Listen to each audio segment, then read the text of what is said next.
Updates right next Punjab వెళ్దాం. పంజాబ్ జలంధర్ నుండి మా ప్రతినిధి రాధాకృష్ణ లైవ్ లో సిద్ధంగా ఉన్నారు. రాధాకృష్ణ, పంజాబ్ ఏరియాలో బ్లాక్అవుట్ కంప్లీట్ గా ఎత్తివేసినట్టుగా తెలుస్తుంది. సో అక్కడ ఎటువంటి సిచ్యువేషన్ ఉంది? ప్రస్తుతం నేను జలంధర్ లో ఉన్నాను.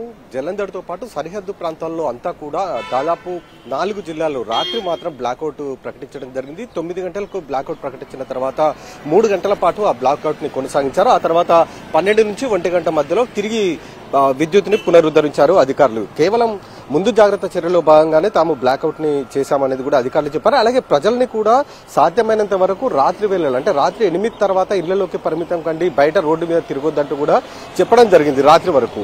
గత కొద్ది రోజులుగా అంటే దాదాపు వారం నుంచి 10 రోజుల పాటు అమృత్సర్ తో పాటు జలంధర్, అలాగే ఫిరోజ్పూర్, గుర్దాస్పూర్ లాంటి ఏరియాల్లో చాలా వరకు ఇబ్బందులు ఎదుర్కొన్నారు. ప్రధానంగా ఈ బ్లాక్అవుట్ ప్రకటించడం ఒకవైపు, సరైన టూరిస్టులు లేకపోవడం ద్వారా ఇబ్బందికర సమస్యలు ఎదుర్కోవడం జరిగింది. ప్రస్తుతం మనం చూస్తున్న ఈ జలంధర్ ప్రాంతం కూడా పూర్తిగా ఇండస్ట్రియల్ ఏరియా ఎక్కువగా ఉంటుంది. అలాంటి ఇండస్ట్రియల్ ఏరియాలో కూడా కొన్ని ఇబ్బందులు వచ్చాయి. ప్రస్తుతం మాత్రం యథావిధిగా కొనసాగుతున్నప్పటికీ గత 2 రోజుల పాటు అయితే ఇబ్బందులు ఎదుర్కొన్నారు. నిన్నటి నుండి మాత్రం జలంధర్ లో పూర్తి స్థాయిలో ఇండస్ట్రీస్ పనిచేస్తున్నాయి. అలాగే హోటల్స్, షాప్స్, కాలేజీలు, స్కూల్స్ అన్ని తెరుచుకున్నాయి. యథావిధిగా కొనసాగుతున్న పరిస్థితి కనబడుతుంది. మరొక వైపు కొన్ని రూమర్లు మాత్రం క్రియేట్ చేస్తున్నారు.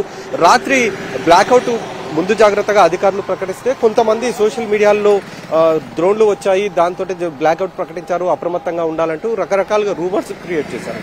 కానీ ఇప్పటి వరకు మాత్రం అధికారులు వాటిని ప్రధానంగా ఇటు ఆర్మీ కావచ్చు, పంజాబ్ కి సంబంధించిన పోలీసులు కావచ్చు, వీళ్ళెవరు కూడా అధికారికంగా మాత్రం డ్రోన్లు వచ్చాయన్న విషయాన్ని మాత్రం ధృవీకరించలేదు. కేవలం రూమర్లతోటి ప్రజల్ని ప్యానిక్ చేసేందుకు కొంతమంది ప్లాన్ చేస్తున్నట్లు కూడా చెప్తూ ఉన్న పరిస్థితి అయితే ఉంది. జలంధర్ లో ఒక దగ్గర డ్రోన్ ని కూల్చేశారు, ఆర్మీ అధికారులు ప్రకటించినట్లుగా చెప్పారు. కానీ ఇవాళ ఉదయం ఆర్మీ అధికారులతో పాటు ఇటు పోలీసులతోటి, జలంధర్ సంబంధించిన జిల్లా పోలీసులతోటి మాట్లాడే ప్రయత్నం చేశాము. వాళ్ళు మాత్రం ఒకటే చెప్తున్నారు, అలాంటి సిచ్యువేషన్ మాత్రం ఎక్కడా లేదు, పరిస్థితి మొత్తం కూడా నియంత్రణలో ఉంది అని చెప్తున్నారు. అంటే ఒకవేళ కూల్చివేసి ఉన్నా కూడా అక్కడికి ప్రజలు ఎవరు వెళ్లకుండా, ప్యానిక్ కాకుండా ఉండేందుకు కూడా ఈ విధంగా అధికారులు చెప్పే అవకాశం కూడా మనకు కనబడుతుంది. ఎందుకంటే ఒకవేళ డ్రోన్లు కూల్చివేసిన సమయంలో వాటికి అమర్చిన బాంబులు ఏవైతే ఉంటాయో, పేలుడు పదార్థాలు, అవి పేలకపోతే కింద పడినప్పుడు కూడా అవి పేలే అవకాశం ఉంటుంది. కాబట్టి వాటి దగ్గర కూడా వెళ్ళనీయకుండా వస్తారు. ఎందుకంటే అమృత్సర్ జిల్లాలో మనం చూసాం, ఒక గ్రామంలో డ్రోన్ పడిపోయి ఉన్న సిచ్యువేషన్ చోటు చేసుకోవడం జరిగింది. అక్కడి నుండి డ్రోన్ ని తీసుకెళ్లారు, పేలుడు పదార్థాలు మాత్రం ఇసుక బస్తాలు చుట్టూ పెట్టి ఉంచిన సంఘటనను మనం చూసాం.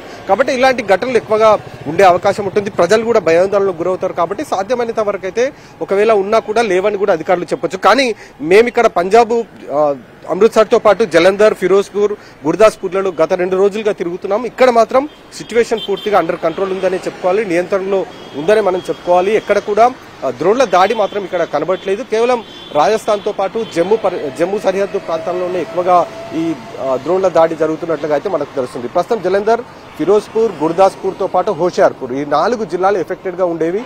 ఇప్పుడు మాత్రం ఈ జిల్లాలన్నీ సాధారణ పరిస్థితులు నెలకొన్నాయి. యథావిధిగా రోజువారీ కార్యకలాపాలకు ప్రస్తుతం స్థానికులు ఎవరైతే ఆ 4 జిల్లాల స్థానికులు ఉన్నారో వాళ్ళంతా కూడా రోజువారీ కార్యకలాపాలను నిమగ్నమైన పరిస్థితి మనకు కనబడుతుంది. Right Radhakrishna, thanks for the updates.